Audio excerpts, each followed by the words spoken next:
Sud Radio.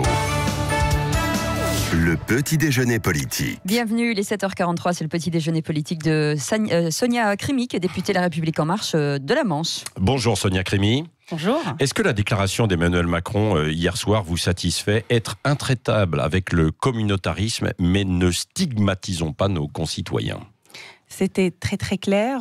Maintenant, on attend un discours clair sur la laïcité, un discours précis, parce que depuis quelques mois, depuis 2 ans et demi maintenant, on nous taxe comme majorité de ne pas avoir une vision claire sur cette question-là. Donc, ce serait important aujourd'hui de préciser. Je trouve que les mots qu'il avait dit hier, c'était clair, fort, simple.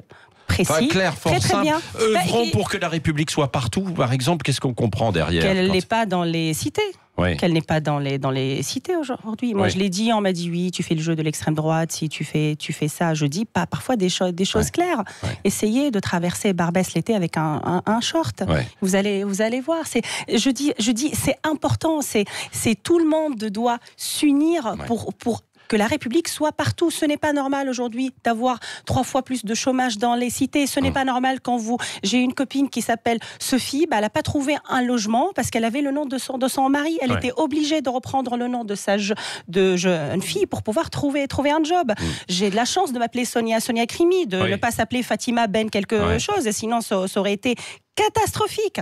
Vous voyez, donc c'est ça quand il dit, moi je suis d'accord, quand il dit il faut que nous soyons unis, et notre rôle en tant qu'élus est politique, c'est pas polémiquer, c'est pas diviser. C'est pour ça que je suis d'accord que cette dame porte plainte contre cet élu, parce qu'il divise. Notre rôle à nous, c'est de rassembler, c'est de pousser des gens très différents. C'est ça notre rôle. On n'a pas le choix que de vivre ensemble. Est-ce qu'on a le choix? Non, on n'a pas le choix. On doit vivre ensemble. Et mon rôle à moi, c'est d'essayer de comprendre les gens en face. Je n'ai pas la science infuse, mais de pousser les gens à s'accepter et pas passer mon temps à dire c'est la faute. La droite, pour résumer, c'est la faute de l'immigré musulman noir horrible. La gauche, c'est la faute du patron. Non, la vérité est d'ailleurs, comprenez-le, je fais partie de cette génération qui n'en veut plus de ça. Alors, il faudrait que donc Emmanuel Macron précise quand même un petit peu les choses, quoi. Vous attendez, vous l'appelez avec d'autres députés de La République En Marche, vous l'appelez justement à prendre la parole de façon précise, non? Écoutez, je pense que connaissant un petit peu Emmanuel Macron, il n'aime pas qu'on lui dise exactement ce qu'il doit faire. Là, hier, il a sonné un peu la fin de la partie, je l'espère en tout cas. Quoique aujourd'hui, avec la dame qui porte plainte, les paroles de ma collègue que je respecte énormément, mais que je ne suis pas d'accord avec elle. Je ne suis pas d'accord. C'est pas amendant. Quand elle dit ça, je suis désolée. Moi, quand je vous vois, je vois pas un monsieur avec des yeux bleus. J'essaie de voir qui vous êtes derrière. Quand je vous vois, vous, pas pareil. Je vois pas une blonde. Et c'est tout. Non, mais j'essaye de voir. Donc, du coup, quelqu'un qui porte un voile aujourd'hui, moi, ça ne me dérange pas. Tant que c'est dans le respect de la loi, c'est pas dans les lieux public, c'est pas dans nos poches, c'est pas mais au conseil régional, c'était un lieu public. À l'Assemblée aussi, il y a des femmes voilées qui assistent à nos séances, mais elles sont dans le public. Elles sont dans le public, c'est tout. C'est pas dans les administrations publiques, elles sont dans le public. Mais qu'est-ce que vous répondez alors à ceux qui disent qu'ils ne sont pas hostiles évidemment aux musulmans, mais qui disent quand même c'est un signe ostentatoire et que l'on présente et que l'on impose aux autres? Vous leur dites quoi? Il y a toujours plus pauvre que soi. Il y a toujours plus dérangeant que soi. Et quand on est bien dans sa tête et dans sa vie, et quand on a un bon travail, quand on a des bons amis, quand on est bien dans sa tête, on cherche pas l'erreur à côté. Et souvent, je ne dis pas que tous ces gens sont déstabilisés. Attention, je peux comprendre quand on vit dans une cité, quand on n'a pas les moyens, quand on est dépassé tous les jours, quand on est stressé dans les bus, dans les métros. Je peux comprendre. Mais vous pouvez comprendre quoi là Je peux comprendre que des gens disent oui, ça me dérange, je peux comprendre.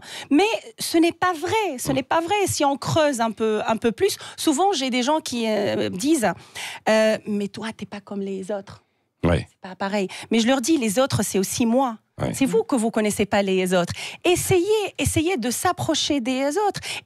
Essayons de travailler sur les causes racines. Les gens ont besoin d'avoir un travail respectueux, ont besoin de considération. Les gens, quand ils viennent me voir, les infirmières, ils me disent, on veut pas plus de salaire, on veut être considéré. Ouais, vous voyez, donc il y a un mal de société et c'est très très simple aujourd'hui de dire c'est à cause d'une femme voilée. Ouais. Voilà. Non mais vous comprenez qu'il peut y avoir quand même aussi un débat. On l'avait hier matin sur cette antenne à Sud Radio, où il y avait une femme voilée, il y avait une femme qui était justement favorable à ce qu'elle porte aussi le voile, et puis une autre qui était contre en disant, nous on s'est battu pendant des années pour que la femme soit libre, et on a l'impression quand même qu'avec ce voile il y a une soumission. Alors moi je me suis battue pour que mes sœurs ne soient pas voilées. Ouais. J'ai dépensé énormément d'argent, ça m'a coûté énormément de billets entre la Tunisie et ici pour essayer à chaque fois quand je vois un signe, ce qu'on appelle des signaux faibles, elle commence à changer son comportement sur Facebook, elle sort de Facebook, elle commence à trier ses amis. Ce qui n'existait plus vraiment en Tunisie il y a une dizaine d'années, qui avait apparu. Oui, mais il y a un retour. Plus vous rejetez des gens,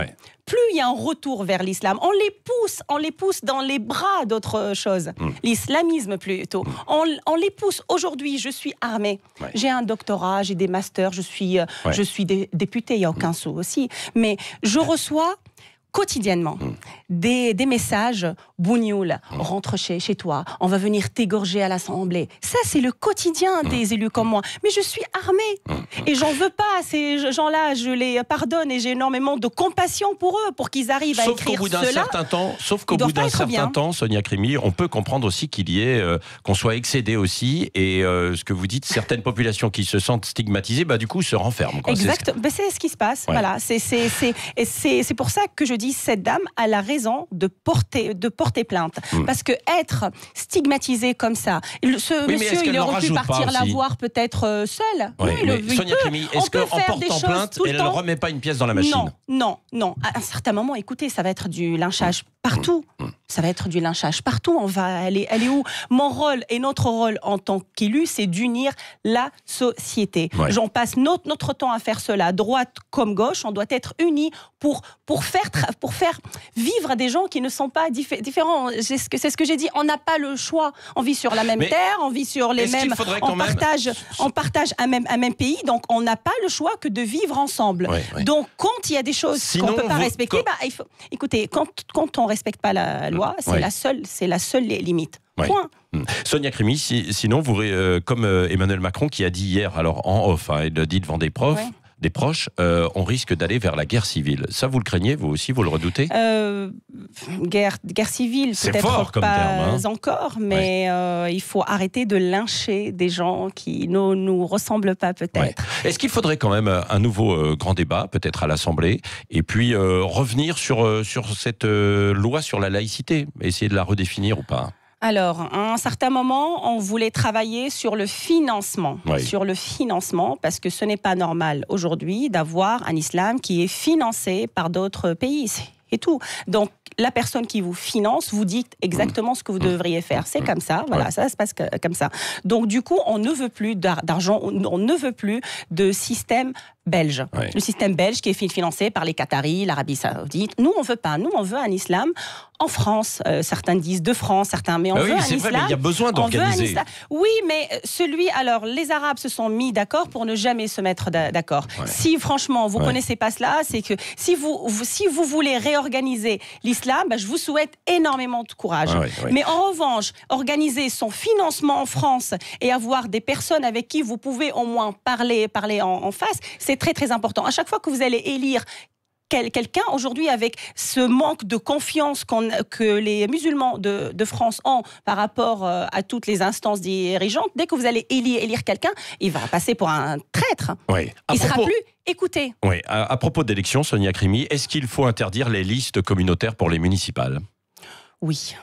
Ah oui. Très clairement. Je me sens totalement française avant de dire je suis berbère ou arabe ou africaine. Après, ça peut être plus ou moins déguisé, ces listes communautaires, non ? Il y a un risque, quoi. Ça veut dire quoi? Ouais, ça veut dire qu'elle ne se présente pas comme totalement communautaire et donc il faudrait investiguer, quoi. Oui. Mais il faut pas laisser une liste. Clair, non. Faut être clair. Il faut mettre du blanc où il y a du noir où il y a du blanc. Vous êtes croyante ou pas, Sonia Crimi? Je suis agnostique. Je pense qu'il y a quelque chose derrière tout ça que je n'arrive pas à comprendre encore. Je suis passée comme tout le monde par ma période totalement athée. Mais je pense qu'il y a quelque chose. Je pense que je vieillis, en fait. Oui.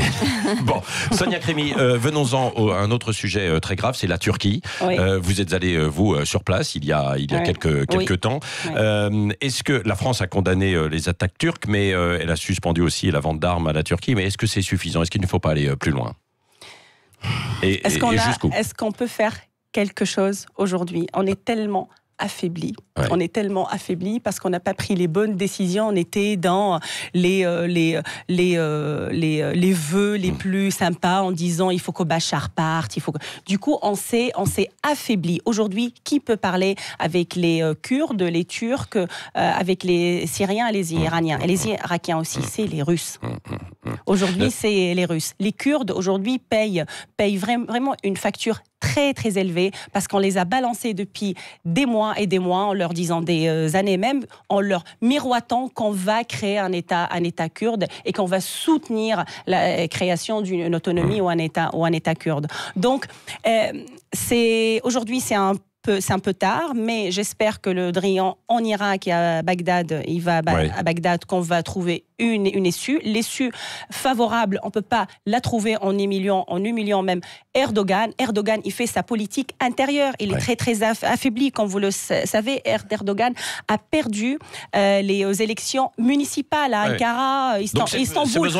Il a besoin de sortir les muscles. Il a besoin de montrer les muscles. Et même les libéraux, ils sont avec lui aujourd'hui parce qu'on doit tous, il y a ce mouvement nationaliste. Moi, je suis patriotique plutôt, mais ce mouvement où on est tous derrière le chef, notre armée. Alors, essayez de critiquer l'armée en France. Vous ne pouvez pas. C'est la même chose en Turquie. Donc Erdogan, maintenant, il se la joue très très fin et très très bien. Alors qu'est-ce qu'on peut faire?